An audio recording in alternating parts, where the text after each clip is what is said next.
In Apocalypse 17:6, when St. John explains his vision of the whore of Babylon, the woman who sits upon the city of seven mountains, clothed in purple and scarlet, he says this, quote, "When I saw her, I wondered with great wonder." The word he uses in Greek to express how he wondered is from the verb thaumazo, meaning I wonder or marvel. In Apocalypse chapter 13, when St. John describes the beast out of the sea and the Antichrist, that is, the head or king of the beast who is wounded and then has his image venerated, he uses the same verb. Apocalypse 13:3, quote, "One of its heads seemed to have a mortal wound, but its mortal wound was healed, and the whole earth wondered as they followed the beast." End quote. Is there a reason that St. John uses the same verb to describe how he wondered at the whore of Babylon, and how the people wondered at the Antichrist, the head or king of the beast who was wounded, and then has his image venerated? Yes, he uses the same verb to describe the wonder at both, because the beast and the whore of Babylon are part of one and the same entity. To wonder at one is to wonder at the other. In fact, immediately after St. John wondered at the whore of Babylon with great wonder, in the very next verse we read this, quote, "But the angel said to me, why do you wonder? I will tell you the mystery of the woman and of the beast, with 7 heads and 10 horns that carries her." End quote. Notice, when the angel explains the mystery of the whore, he's also explaining the mystery of the beast. One and the same explanation covers the woman and the beast with 7 heads, because the beast carries her. She sits on top of it. The woman and the beast are part of the same mystery because they are part of the same entity.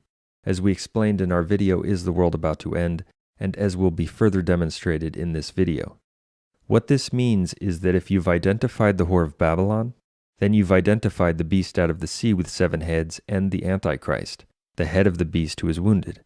You cannot say that the deception of the whore of Babylon exists in one century, period, or area, but that the deception of the Antichrist and the beast out of the sea comes along in a different century, period, or area.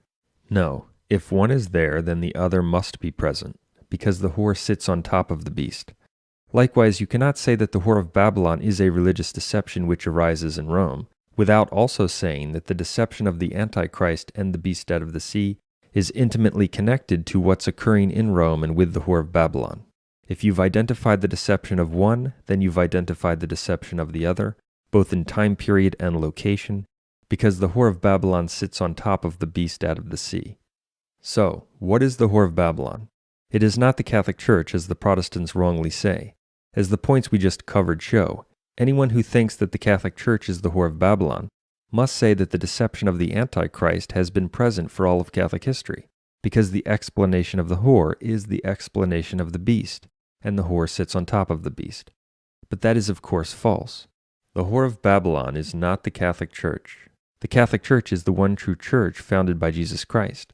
The whore of Babylon is, rather, the end times counterfeit Catholic Church, as our video Is the World About to End demonstrates in detail. The whore of Babylon is the false bride, the counter-church which arises in the last days when the city of 7 hills, the city of Rome, not the Catholic Church itself, is overtaken by anti-popes and falls into apostasy from the true Catholic faith. As Our Lady of La Salette prophesied on September 19, 1846, quote, "Rome will lose the faith and become the seat of the Antichrist. The Church will be in eclipse." End quote. The whore is thus clothed in the colors of the bride, but she is not the bride. The whore of Babylon is the Vatican II sect that's currently occupying Rome and leading people into apostasy from the Catholic faith.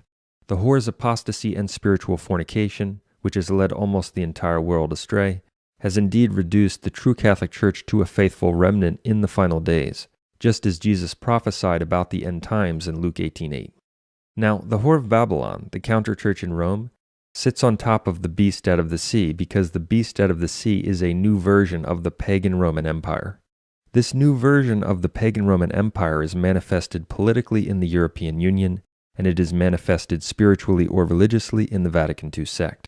And Rome's apostasy from the Catholic faith, enabled and led by the kings of the Vatican city-state in Rome, was the primary factor in how this new version of the pagan Roman Empire was able to form in Europe. Rome is therefore the spiritual capital of the beast out of the sea. What happened in Rome is why the beast out of the sea was able to form. That's why the whore sits on top of the beast.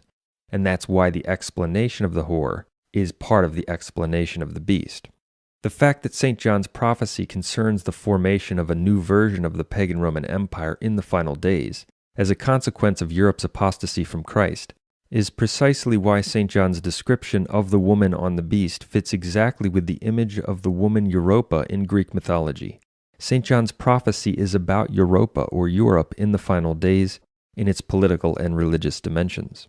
The fact that the end times beast out of the sea, described in chapters 13 and 17 of the Apocalypse, is a new version of the pagan Roman Empire, is precisely why Apocalypse 17:8 says that the beast out of the sea is a beast that was and is not.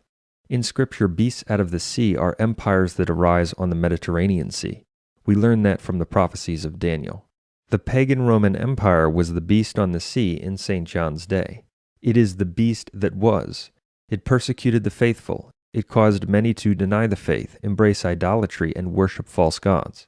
However, the pagan Roman Empire beast was replaced by Christian Europe. Hence, the beast that was ceased to be. That means that prior to the rise of the end times beast out of the sea, the pagan Roman Empire, the beast that was, is not, because Christian Europe had replaced it. In the final days, however, Christian Europe will apostatize from Christ and return to paganism as a consequence of following the apostasy and whoredom of the city of Rome. This will result in the rise of a new pagan empire in Europe on the Mediterranean Sea. The beast that was and is not shall return. That's what St. John's prophecy in chapters 13 and 17 of the Apocalypse is about, and it has been fulfilled before our very eyes, as we will see. This video will not cover the many different ways in which Europa, both politically and religiously, fulfills the various prophecies about the beast out of the sea and the whore of Babylon sitting on top of it. See the video, Is the World About to End, for all of that information. Rather, this video will focus on perhaps the single most important way in which Europa represents the new version of the pagan Roman Empire and indeed fulfills the prophecies in the Apocalypse about the beast. We will focus on the beast's imposition of idolatry and the worship of false gods. As we cover these facts, keep in mind that from the standpoint of the faith, the most important feature of the pagan Roman Empire, the beast that was its imposition of a ceremony or ceremonies, through which Catholics, often under pain of penalties, were required to worship false gods and deny the first commandment. Of course, some rejected the empire's requirement, as they should have. They maintained the true faith of Christ, despite the consequences. However, multitudes did give in and accept Rome's idolatry and worship of false gods. In the process, they denied the first commandment and apostatized from the faith of Christ. And keep in mind that the empire's imposition of idolatry was often intertwined with the requirement to honor the Roman king and his image. That was a key feature of the beast that was. And even though Roman emperors were technically speaking emperors rather than kings, they were in reality kings. See, for example, John 19:15, where Tiberius Caesar, the Roman emperor at the time, is referred to as a king. There we read that people who called for Christ's crucifixion stated, quote, "We have no king but Caesar," end quote. Thus, the honor given to the Roman emperor and his image was honor given to a Roman king. And the pagan Roman Empire often connected its imposition of idolatry and the worship of false gods with the requirement to honor the Roman king and his image. As we will see, in the new version of the pagan Roman Empire, modern-day Europa, the exact same thing has occurred. The beast that was and is not has returned. In Matthew chapter 23, we read that Jesus said the following, quote, "Woe to you blind guides, who say, 'If anyone swears by the temple, it is nothing. But if anyone swears by the gold of the temple, he is bound by his oath. You blind fools! For which is greater, the gold or the temple that has made the gold sacred? And you say, if anyone swears by the altar, it is nothing. But if anyone swears by the gift that is on the altar, he is bound by his oath. You blind men! For which is greater, the gift or the altar that makes the gift sacred? So whoever swears by the altar swears by it and by everything on it. And whoever swears by the temple swears by it and by him who dwells in it. And whoever swears by heaven swears by the throne of God and by him who sits upon it. Woe to you, scribes and Pharisees, hypocrites! You serpents, you brood of vipers, how will you escape the sentence of hell?" As I will show in this video, the principle explained in this passage provides the key to understanding the full meaning of John Paul II's quote canonization and how it fits into the prophecies in the Apocalypse concerning the beast. First, John Paul II's quote canonization was not a valid act of the papacy because Francis, the man who canonized him, is not a true pope. According to Catholic teaching, Francis is, like the other post-Vatican II claimants to the papacy, a completely heretical non-Catholic anti-pope. Since he's a heretic and therefore outside the Catholic Church, he's ineligible for the papal office. We have proven that without any doubt in our materials. Therefore, in the eyes of true Catholics who accept the papacy and all of Catholic teaching, the canonization of John Paul II has no validity. See our website and material for all the information on that issue. However, for the hundreds of millions of people in the world who claim to be Catholic, follow the Vatican II sect, and wrongly consider Francis to be the Pope, the canonization of John Paul II is not only of the utmost significance, it is spiritually fatal and apocalyptic. Here's why. It's a fact that for decades, John Paul II promoted false ecumenism and religious indifferentism. False ecumenism and religious indifferentism are condemned by the teaching of sacred scripture and the Catholic Church. See, for example, Pope Pius XI's 1928 encyclical Mortalium Animos. Not only did John Paul II fully endorse and promote false ecumenism and religious indifferentism, he actually facilitated and organized the worship of idols and false gods. John Paul II facilitated and organized the worship of idols and false gods by holding prayer events to which he invited the practitioners of various non-Christian and pagan religions. Scripture teaches that the gods of non-Christian and pagan religions are not God, but devils. See Psalm 95:5, 1 Chronicles 16:26, and 1 Corinthians 10:20. Yet John Paul II invited and encouraged the followers of those religions to come to Assisi and conduct their worship of false gods. He even gave them a place to do so. He actually turned former Catholic churches into rooms or temples dedicated to the worship of false gods. The most notorious examples of his facilitation of idolatry were the Assisi World Days of Prayer for Peace. The first Assisi event occurred in 1986, the second one in 2002. But John Paul II actually endorsed and sponsored many similar events. He sponsored similar events in Kyoto 1987, Rome 1988, and Warsaw 1989, to name just a few. For decades, both in word and in deed, John Paul II encouraged the followers of non-Christian and pagan religions to continue in false religions, false worship, and idolatry. In fact, John Paul II officially taught, including in encyclicals, that the worship of other gods, which occurs in non-Christian religions, is good and is the result of divine inspiration and power. Logically, that means that the one who holds divine power in the universe desires people to worship other gods, and therefore that the other gods are true. Indeed, when John Paul II called the Assisi events, he wasn't organizing a food drive at which some idolaters might be present. He wasn't calling for a strategy session for world peace at which some idolaters might show up. No, he called a day of prayer and worship to bring about peace. Efficacious prayer and worship to divine power was the essence and purpose of the event. Consider that deeply. And for prayer and worship that would be heard, that would be efficacious, he called for prayer to other gods, along with the Catholic God. That is a profession of faith that prayer to other gods is efficacious, and consequently that those gods are true gods. Professions of faith can be made in deed as well as in word. So, in addition to inviting heretics of various stripes to the first Assisi event, John Paul II invited Jews and Muslims who reject the Holy Trinity and the divinity of Christ. He also brought Buddhists, Hindus, Zoroastrians, African animists who worship the Great Thumb, among other things, Shinto priests from Japan who worship various false gods, Jains, American Indian pagans, and followers of the Baha'i religion. The followers of the Baha'i religion believe that Krishna, Buddha, and others were messengers of the Divine One, along with Jesus. At the first Assisi event, a statue of Buddha was notoriously placed on the altar at the Church of St. Francis. At the second Assisi meeting in 2002, John Paul II had it arranged in advance that each religion was given a separate room in which to worship its, quote, god or gods. All the crucifixes were removed, and those which could not be removed were covered. The Muslims required a room facing toward Mecca, and John Paul II provided them with one. The Zoroastrians needed a room with a window so that the smoke from the wood chips that they burned to their god could exit through it, and it was given to them. The Jews wanted a room that had never before been blessed. In other words, a room that had never been blessed in the name of the Father and of the Son and of the Holy Ghost, and John Paul II provided them with one. The, quote, traditional African religions, including animists and voodooists, received a room for their worship which includes the honoring of snakes and spirits of various kinds. So, it's absolutely true to say, and no honest person can dispute it, that John Paul II became the builder of little temples to false gods. That's a fact. He built temples for the various gods who were worshipped by the various religions at Assisi. He provided them with a place to worship those gods, and he brought the worship of those gods in front of the entire world. Moreover, at Assisi too, John Paul II arranged it so that the representative of each false religion came to the pulpit to give a sermon on world peace and on his or her religion. In the presence of John Paul II, a voodoo high priest came to the pulpit and promoted the voodoo religion. The Hindu representative stated that everyone is God. The representatives of other false religions likewise gave their talks. And what John Paul II organized for Assisi I and II was replicated by Benedict XVI at Assisi III.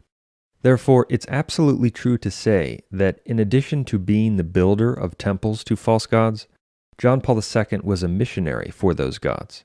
He was a missionary for those gods because he provided a worldwide platform on which the followers and worshippers of those gods could bring the message of the gods and the worship of the gods to the world, with a prominence and with a recognition that they never otherwise would have had. Now, to understand what this really means, theologically and apocalyptically, in light of John Paul II's, quote, canonization, in light of the fact that he is now formally considered a saint by hundreds of millions who claim to be Catholic, suppose for a moment that there's a pagan religion which worships a false god, and suppose that within that pagan religion there is a well-known, quote, saint. This particular, quote, saint or hero is honored by the followers of that pagan religion for the reason that he is known for building a temple to the, quote, god. This saint is the famous temple builder. Since he built the temple in which the god is worshipped, honored, and served, he is special to the followers of that religion. He is considered holy. He became a saint because he provided a home for their god. He built the place where their god is worshipped and served. But if he is considered a saint in that religion, merely because he built the temple to the god, then what does that of necessity say about the god for whom the temple is built? It necessarily means that just as the saint who built the temple is holy and sanctified, the god for whom the temple is built is also holy, and even more holy. One flows from the other, directly, logically, inescapably, as Jesus taught. For which is greater, the gift or the altar that makes the gift sacred? So whoever swears by the altar swears by it and by everything on it, and whoever swears by the temple swears by it and by him who dwells in it. Woe to you, scribes and Pharisees, hypocrites! If the one who built the temple is a saint, that's only because the temple he built is holy. That makes perfect sense. And if the temple is holy, that's only because the one for whom the temple is built is even more holy. Thus, if the builder of the temple is a saint, that's only because the God worshipped in the temple is a true God, with the power to sanctify or make saints of those who serve and worship him. Do you see what this means? It means necessarily that everyone in the world who accepts John Paul II as a saint and knows anything about his life worships false gods. There is no way around it. They consider false gods to be holy and true, possessing the power to sanctify or make saints of those who serve them. They also consider pagan temples where false gods are worshipped to be holy. There is no escape from that conclusion. It flows directly from 1, the recognition of John Paul II as sanctus, and 2, the indisputable fact that he built temples for the worship of false gods, and that he served false gods. Some might respond by arguing, but I disagree with John Paul II's activity at Assisi and with other religions. I denounce it. I only accept him as a saint for the other things that he did. I don't believe that he was sanctified or made holy when he served other gods, or when he built their temples, or when he brought their worship before the world, or when he called for them to be worshipped at Assisi, or when he taught that their religions are the products of divine work. I believe, rather, that he was sanctified when he worshipped the true God in the Catholic Church. That response fails, however. The person who makes such an argument is still implicated in idolatry and has denied the first commandment. For in that case, the person is stating that true and sanctifying worship of the one true God, the kind of worship needed to become a saint, does not necessarily exclude serving other gods or building their temples. But the very first commandment of the one true God is, "You shall not have strange gods before me. "You shall not serve other gods, and you shall not worship other gods, for I am a jealous God." Exodus chapters 20 and 34. The very first commandment of the one true God tells us that sanctifying worship of Him, the kind of worship needed to become a saint, necessarily excludes as its first and primary condition serving other gods, building their temples, etc. Therefore, someone who professes that John Paul II is a saint professes belief in a, quote, God who does not exclude serving other gods as a requirement for sanctification. And that's not the true God. The person's position is therefore idolatrous. The person professes belief in a false God because the one true God has identified himself as the one who, first and foremost, excludes serving other gods as his condition for sanctification. Hence, to formally acknowledge John Paul II as a saint, or to call him a saint, as the entire world following the Vatican II sect now does, is to profess that false gods have the power to sanctify those who serve them, or that the true, quote, God does not exclude serving other gods. There's no way around it, and such a position is idolatrous. That's why the honor given to John Paul II's image is prophesied in Apocalypse chapter 13. The veneration of the image of the Roman king or head of the beast who is wounded, recovers, and deceives the world, as our video Is the World About to End covers in detail. The veneration of his image figures prominently into the prophecy about the beast and the Antichrist, precisely because the honoring of his image is the instrument and the means through which the entire world following the Vatican II sect has been directly implicated in idolatry and the worship of a false god or gods. Never before in history have so many professing Catholics been so quickly and automatically implicated in idolatry and a rejection of the first commandment. The ramifications of this are mind-boggling. It's why for years we've emphasized that people must not accept the Vatican II anti-popes as true popes, and why we've proven that they are not true popes for X, Y, and Z reasons. In fact, in many ways, our work demonstrating that the post-Vatican II claimants to the papacy are not valid popes, a fact that should be quite obvious in light of anti-Pope Francis's activity, pointed to the period we are in right now. For those who still wrongly consider the Vatican II sect to be the Catholic Church and its leaders to be true popes, are in a spiritually fatal position. They are required to venerate John Paul II as a saint, and that is to deny the first commandment and worship a false god. Indeed, it is precisely through the honor given to John Paul II and his image that the devil has been able to get many so-called conservatives, who never otherwise would have participated in something like Assisi or kissing the Koran, to accept idolatry anyway. By venerating John Paul II as a saint, which is now required under pain of mortal sin for followers of the Vatican II sect, those, quote, conservatives are implicated in Assisi, in kissing the Koran, etc., whether they like it or not. With this in mind, we should be able to see quite clearly how the beast that was, and is not, has returned in its most essential feature and characteristic, that is, the imposition of idolatry and the worship of false gods, and how this has been accomplished through the veneration of the image of the Roman king. And John Paul II, in addition to being an anti-pope, was an actual Roman king or monarch. He was one of the 7 kings of the Vatican city-state, a new monarchy that came into existence in Rome in 1929 with the Lateran Treaty, as our videos Is the World About to End and Francis and the 7 Kings of the Apocalypse explain. So, just as the pagan Roman Empire beast implicated multitudes of Christians in idolatry and the worship of false gods, through the honor given to the Roman king and the associated ceremony, the end times beast out of the sea does exactly the same thing. However, the modern version of the beast manages to implicate people all over the world in idolatry and a rejection of the first commandment in a more diabolically efficient way. That is, through the formal veneration of John Paul II, a man who notoriously served false gods. To better understand the horrifying consequences of this situation, consider the following example. Suppose that a young professing Catholic around the age of 14 or 15 is told that John Paul II is a saint. The young man honors John Paul II's feast day.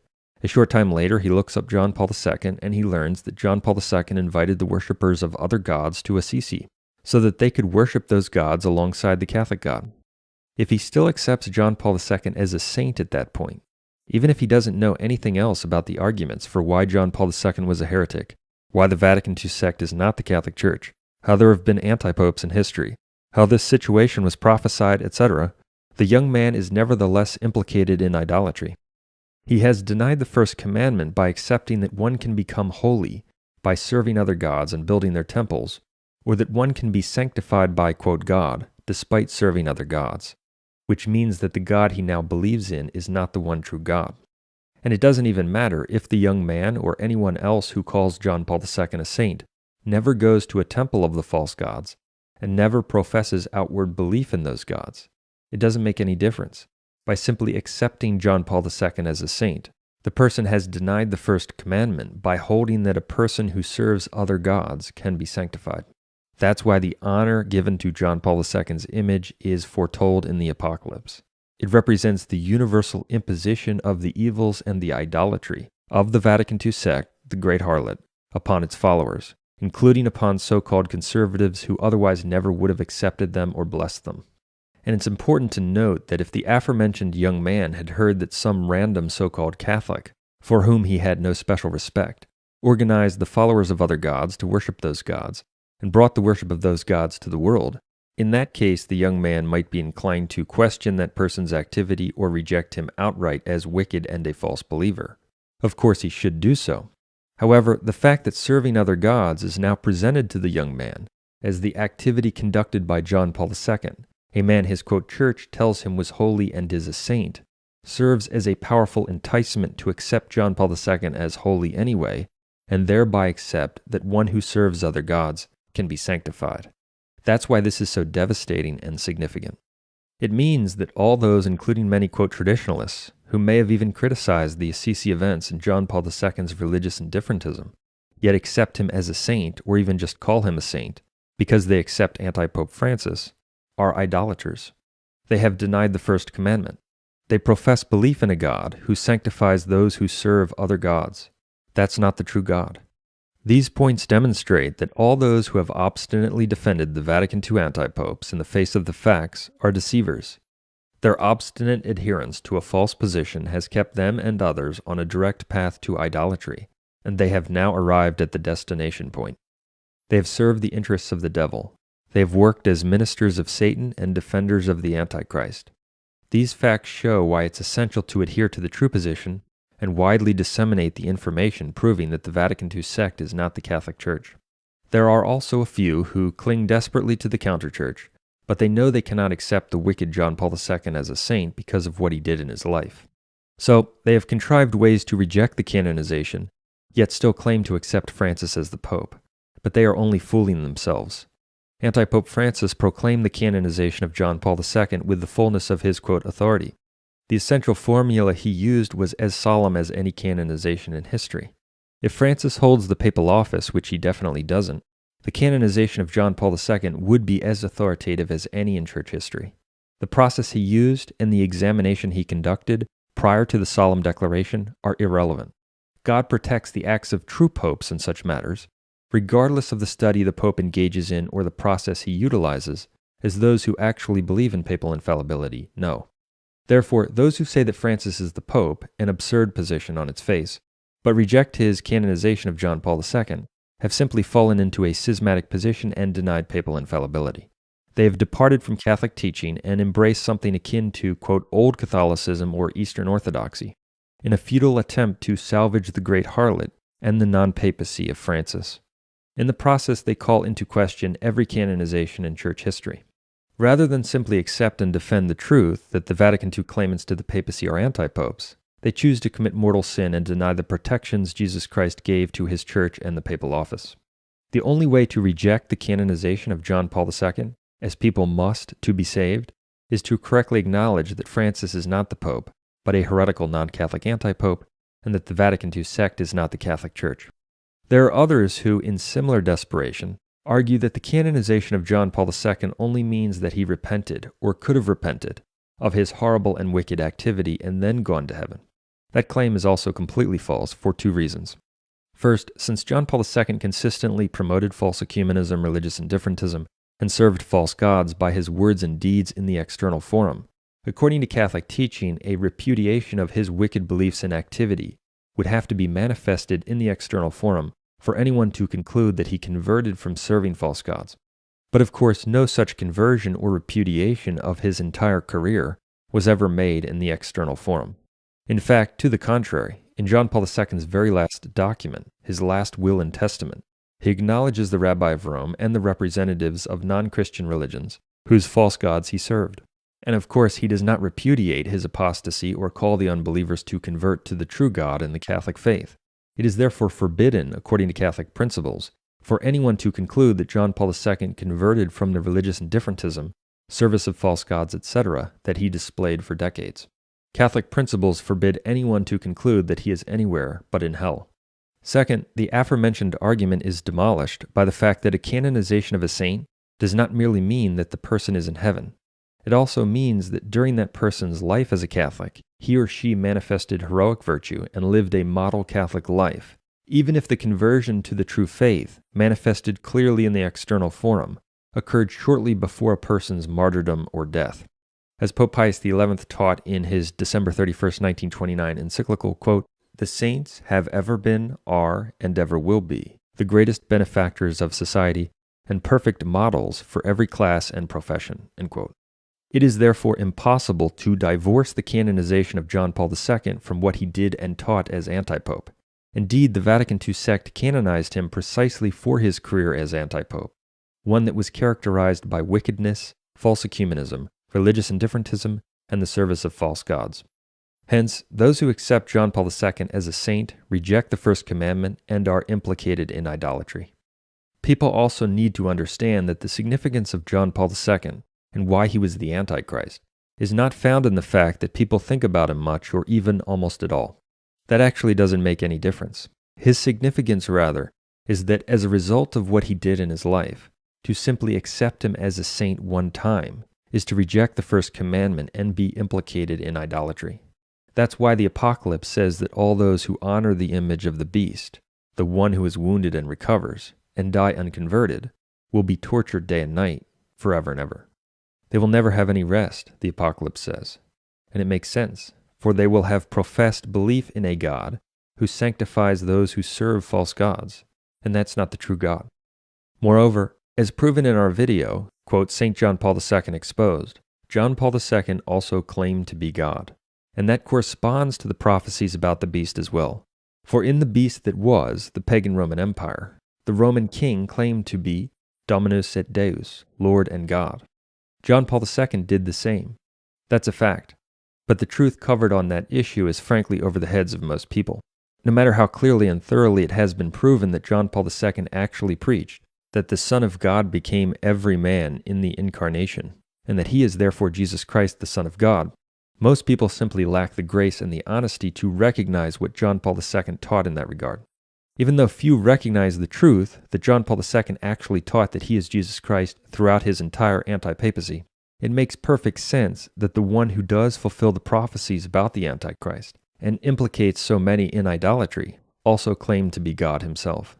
It's also remarkable that through the veneration of his image and the quote canonization, John Paul II is doing as much or even more damage to souls now as he did during his life. The fact that John Paul II was the Antichrist also fits precisely with the prophecies concerning the 7 Roman kings, one of whom is wounded seemingly unto death but recovers, and the beast out of the sea, that is, the European Union, arising during the reign of the 6th king when 5 are fallen. That's covered in detail in our video Is the World About to End? And the video Francis and the 7 Kings of the Apocalypse. With these facts in mind, we should be able to see clearly why the explanation of the Whore of Babylon in Apocalypse 17 is also an explanation of the beast, and why the wonder expressed at the whore is also the wonder expressed at the beast. It's because the Antichrist himself, the Roman king of the beast who is wounded, and then has his image venerated, is one of the antipopes of the Whore of Babylon. And just as the worship of false gods in the pagan Roman Empire beast was intertwined with a requirement to honor the Roman king, in the new version of the beast, there is likewise a ceremony involving the veneration of the image of the Roman king, which is connected with, and indeed the instrument of, a widespread imposition of idolatry. Moreover, the apostasy of the Whore of Babylon is the reason why the godless European Union, the political dimension of the beast out of the sea, was able to form. Hence, the whore sits on top of the beast. Her demonic spiritual leadership and whoredom is the reason a new pagan empire formed in Europe, replacing Christian Europe. Thus, when we look at the actual fulfillment of the prophecy about the beast that was and is not, and the Roman whore who sits on top of it, we can see quite clearly why the angel's explanation of the one was an explanation of the other, and why the wonder expressed at the one was the wonder expressed at the other. And the parallels between the beast that was, the pagan Roman Empire, and the new version, modern-day Europe, become even more interesting. In the beast that was, the pagan Roman Empire, they didn't just impose the worship of false gods and the image of the Roman king. They also required people to honor numerous deceased pagan Roman kings. And in modern-day Europe, the beast out of the sea, the exact same thing is happening. The whore of Babylon has moved to officially venerate the images of various anti-popes of the Vatican II sect. The men who, like John Paul II, also embraced paganism, endorsed evils of various kinds, and served false gods. These were the Roman kings of the Vatican city-state most responsible for the formation of the Vatican II sect, the transformation of Europe, and Europe's return to paganism. That's why anti-Pope John XXIII, the wicked heretic and Freemason who called the Second Vatican Council, was also, quote, canonized, and the veneration of his image imposed. It's why anti-Pope Paul VI, the totally demonic heretic, who promulgated the new Mass, confirmed the evil teachings of Vatican II, and attempted to remove the Catholic Mass from much of the world, is to be, quote, beatified. The new version of the pagan Roman Empire is at work right before our eyes, in which the deceased pagan Roman kings, the anti-popes most responsible for the repaganization of Europe, are being honored along with false gods. The beast that was and is not has returned. The devil wants the images of these various anti-popes, not just John Paul II, to be honored because all of them exemplified wickedness. They all embraced heresy and false religions. They all served false gods. By honoring any of them as sanctified or blessed, one is professing that sanctification comes through wickedness. However, John Paul II's image, the image of the one who was wounded and claimed to be Jesus Christ, is the most significant.